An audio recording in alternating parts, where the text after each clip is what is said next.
আসসালামু আলাইকুম বন্ধুরা, কেমন আছেন? আপনাদের রত্না আপু আজকে নতুন একটা রেসিপি নিয়ে আসলাম বন্ধুরা। দেখেন, আমি এখানে কড়াই বসায় রেখেছি। ডাটা আর কাতলা মাছ পাক করব। ডাটা কাতলা মাছ পাক করব ডাটা দিয়া। দেখেন, প্রথমে আমি কাতলা মাছটা কেটে ধুয়ে পরিষ্কার করে ভেজে নিয়েছি। তারপরে যে এখানে কড়াইয়ের মধ্যে সরিষার তেল অ্যাড করে পেঁয়াজ কুচি দিয়ে দিয়েছি। পেঁয়াজটাকে বাদামি কালার করে মশলা অ্যাড করে দিব বন্ধুরা, দেখতে থাকেন।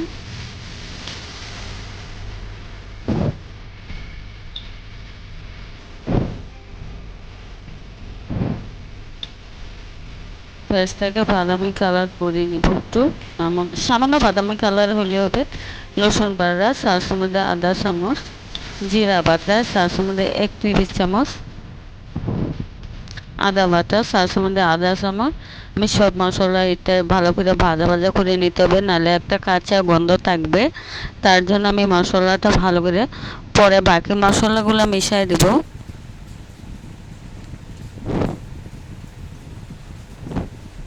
যে বাকি মশলাগুলো দিয়ে দিচ্ছি আমি।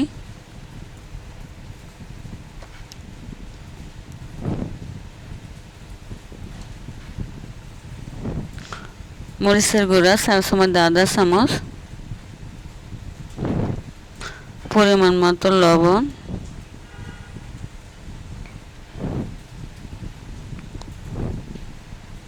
হলুদের গুঁড়া 4 চামচ, আদা চামচ।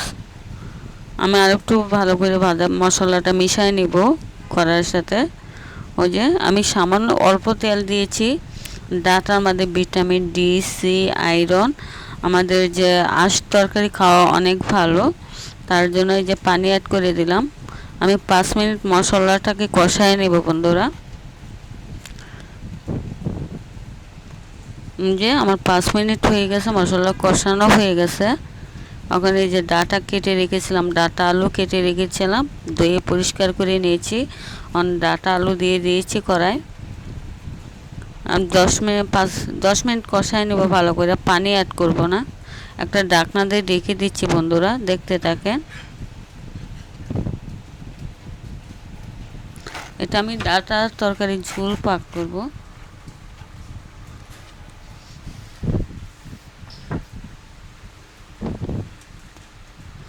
ওই যে আমি 10 মিনিটের জন্য ঢাকনা দিয়ে ঢেকে দিয়েছি, মানে কষানোতে সিদ্ধ হয়ে যাবে। আমি কোনো পানি অ্যাড করছি না। আমি আবার ঢাকনাটা উঠায় দেখি, ওই যে দেখেন কত পানি উঠে গেছে। দেখেন হালকা সিদ্ধ হয়ে গেছে। আরও 2 মিনিট ভালো করে কষায় নেব, একদম সবুজ কালার। দেখেন আলহামদুলিল্লাহ আমার ডাটা একদম সবুজ কালার হয়ে নিছে। মানে আমার মা খালাদের কাছে আমি দেখতাম ছোটোবেলা যে যে কোনো সবুজ তরকারি একদম সবুজ কালার থাকতো। ওই যে দেখেন আমি এখন এই যে কষানো হয়ে গেছে, আমি পানি অ্যাড করে দিব। যে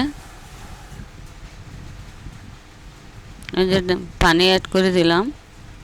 এখন আমি কাতলা মাছটা কেটে ধুয়ে পরিষ্কার করে ভেজে নিয়েছিলাম লবণ হলুদ দিয়ে, ও মাছটা এখন দিয়ে দিব। ওই যে কাতলা মাছটা দিয়ে দিচ্ছি বন্ধুরা, দেখতে থাকেন আপনারা।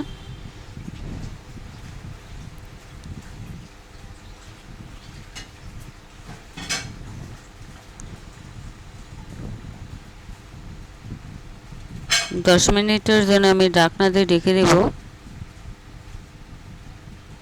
কয়টা কাঁচামরিচ দিয়ে দেব।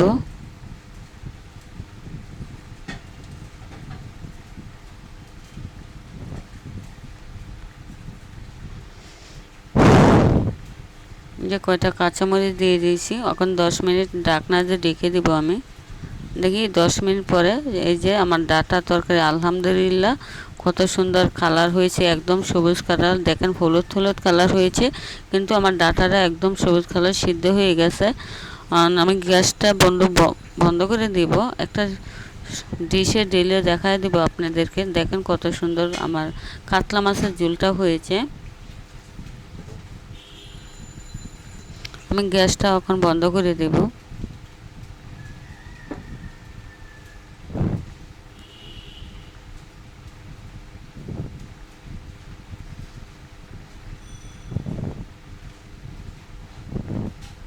দেখেন এমন হালকা তরকারি খাম মানে আমাদের স্বাস্থ্যের জন্য ভালো, তেল কম, মশলা কম। আমি সব মশলাই আপনারা দেখতে পাচ্ছেন আমার রেসিপিতে আমি সব মশলা কম দিয়েছি। আমি মরিচের গুঁড়াও কম দিয়েছি, আমি কাঁচা মরিচের ঝালটা একটু দিই।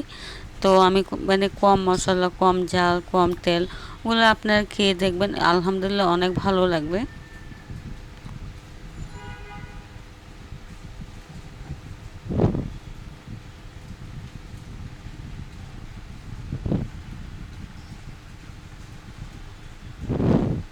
আমাদের ছোটোবেলা আমাদের মা ছিল না, আমরা ছোটোবেলা আমার বাবার কাছ থেকে অনেক কিছু রান্না আমরা শিখেছি বন্ধুরা। আমার বাবা আমাদের অনেক বেস্ট ফ্রেন্ড ছিল। আমার বাবা বাবা মার কথা মনে হইলে খুব খারাপ লাগে, তার জন্য মনে করতে চাই না বাবা মার কথা। কিন্তু বন্ধুরা দেখছেন আমার মানে তরকারির কালারটা কী সুন্দর মশালা হয়েছে, দেখেন আমি ডিশে ডাল নিয়ে দেখাই দিয়েছি।